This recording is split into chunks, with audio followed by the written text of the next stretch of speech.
few years ago, when our daughter was a toddler, my wife and I would often take her to a nearby lake to picnic, swim, and unwind. It was a peaceful spot, quiet, not too crowded, the kind of place where you could forget about the world for a while. One afternoon, after we finished eating, my wife decided to go for a quick swim while I stayed on the beach with our daughter. I watched her wade into the water, the sunlight shimmering on the surface. A minute later, she suddenly stopped and turned back towards me, shouting something. At first, I couldn't hear her clearly, but her expression was off. Then her words cut through the breeze. I think I just stepped on someone's face. I froze, my brain struggling to process her words. Was she joking? But the look on her face said otherwise. Her usual playfulness was replaced by a pale, almost terrified expression. She quickly made her way back to the shore, her legs moving as if she couldn't escape the water fast enough. When she reached me, she was visibly shaken. She explained that while swimming, her foot brushed against something soft. At first, she thought it was a rock or a strange patch of seaweed. But when she pressed down, she felt the unmistakable shape of a face beneath the water. The nose, the curve of the eye socket. She even swore she felt the hollow of the eye. I considered going into the water to check, but something stopped me. Maybe it was the unease in my gut. Instead, we decided to pack up and leave immediately. The next day, the local news reported that a young boy, missing for days, had been found drowned in that same lake. His body had been right there, not far from where we'd been. To this day, my wife is convinced she stepped on his face.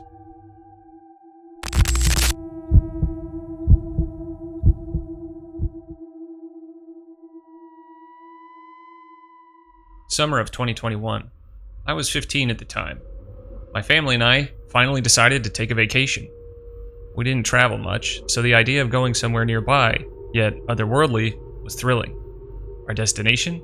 Lake Tahoe. The trip started like any other. We drove from Western California to the northern shores of the lake. Everything was perfect. Almost. The whole family was there, except my father, who had to join us later because of work. The next morning, we went to the lake for some swimming. The Nevada side of the North Shore was stunning. Afterward, we returned to our cozy little Airbnb cabin. The following day, we went back to the same beach. This time, my uncle introduced us to some rocks he'd found for cliff jumping. He and his wife paddled us to the area on their boards. The rocks were tucked away in a secluded cove, only accessible by water. It was exhilarating. Climbing, jumping, plunging into the cold, deep lake. One rock stood out among the others. It was massive, far out into the lake. Too distant and daunting for us to try. We made a mental note of it before paddling back to the shore. Later that afternoon, my father finally arrived. We eagerly recounted our rock jumping adventure, and he seemed especially excited to try it for himself. Everyone else was too tired, so it was just me and him. Without a paddleboard, we had to swim from rock to rock. At first, it was simple. Swim, climb, jump, repeat. Then my dad, ever the daredevil, challenged me to tackle the massive rock we'd seen earlier. I hesitated, but didn't want to seem afraid, so I agreed. The swim to the big rock felt endless. I was a strong swimmer, but something about the stretch of water unsettled me. It felt like the lake itself was pulling me down. When we finally reached the rock, its jagged surface made climbing a challenge. My dad hoisted me up, and we stood on top together. The rock was enormous up close, towering over the water. He jumped first. Watching him leap was surreal. He seemed to fall forever before hitting the water with a loud slap. Then, nothing. Seconds dragged on painfully. He didn't resurface. My chest tightened as panic set in. Suddenly, he burst out of the water, gasping for air, his face pale and ghostly.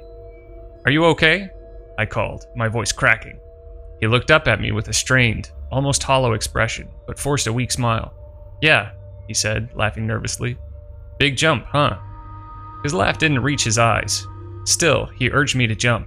Reluctantly, I did. The fall wasn't as bad as I expected, but the water felt wrong. It was cold and heavy, almost alive.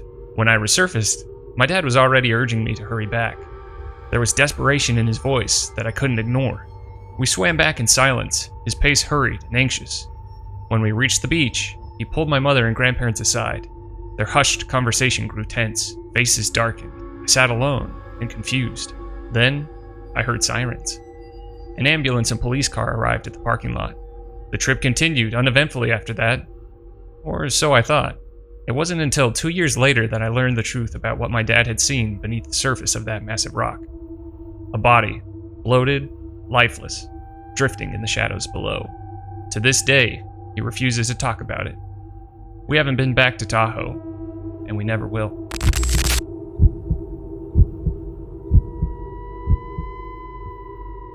This holiday was like many others.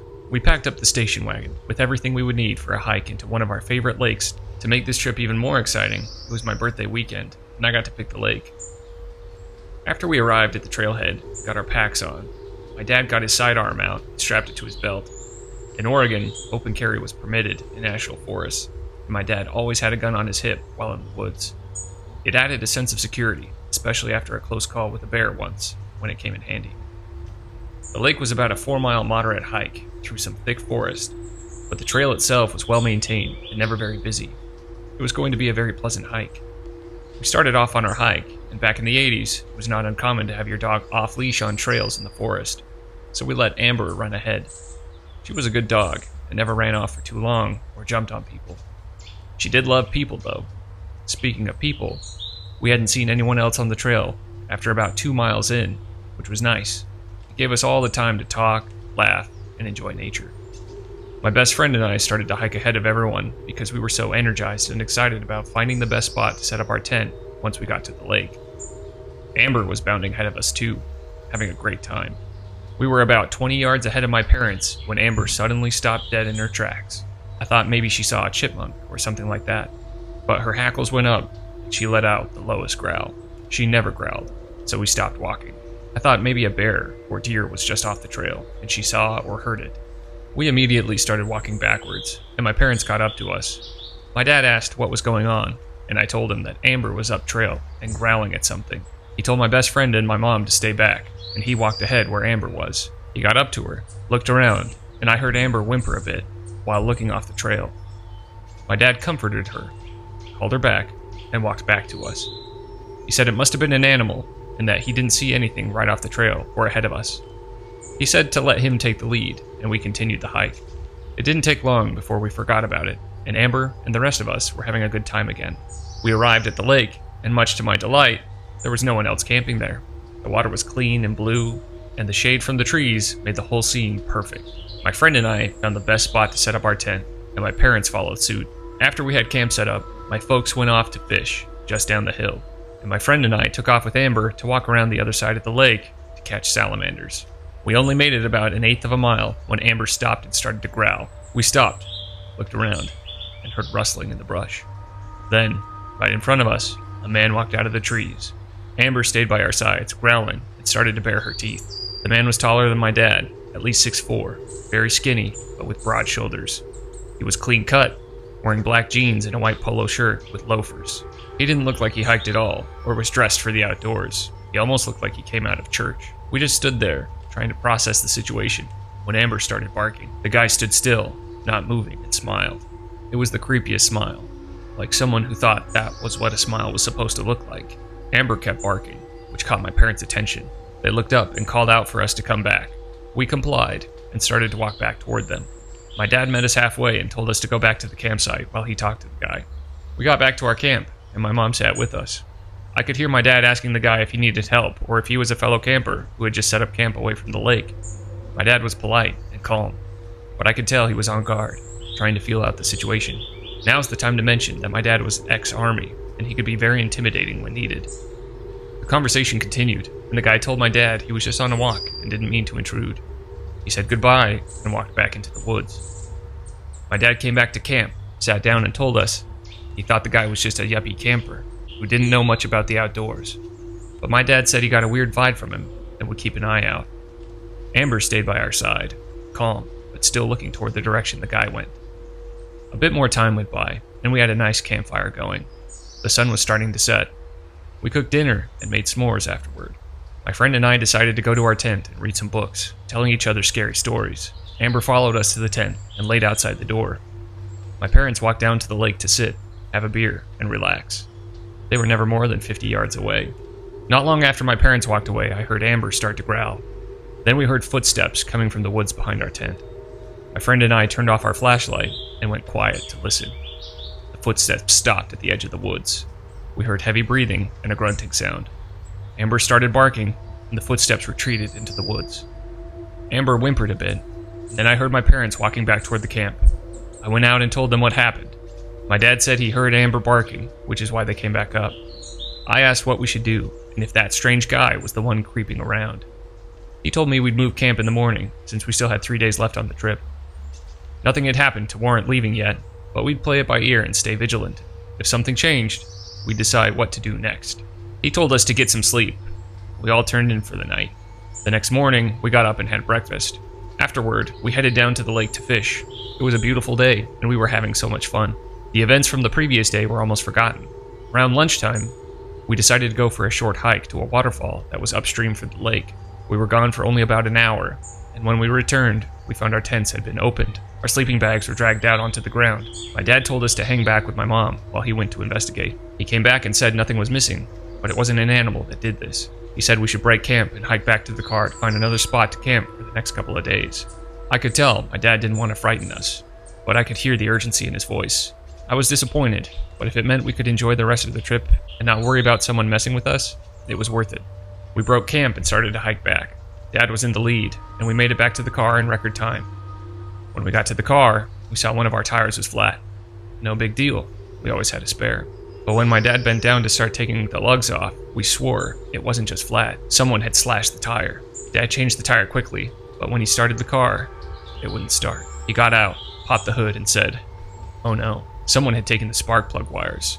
Old cars like the Chevy wagon didn't have internal hood releases, so you could just pop the hood from the outside. Dad slammed the hood, said some colorful words, and kicked some rocks.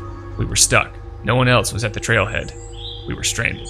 My parents are calm under pressure, and after a few minutes of discussion, it was decided that my dad would walk down to the road until he could hitch a ride to go to town to get a part for the car.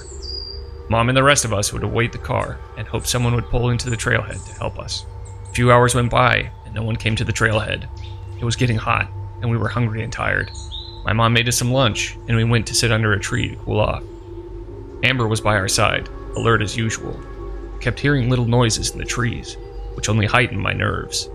Finally, just as we were about to lose hope, a car pulled into the trailhead. It was a family on a camping trip, and they agreed to take my mom and us into town while they continued on their vacation.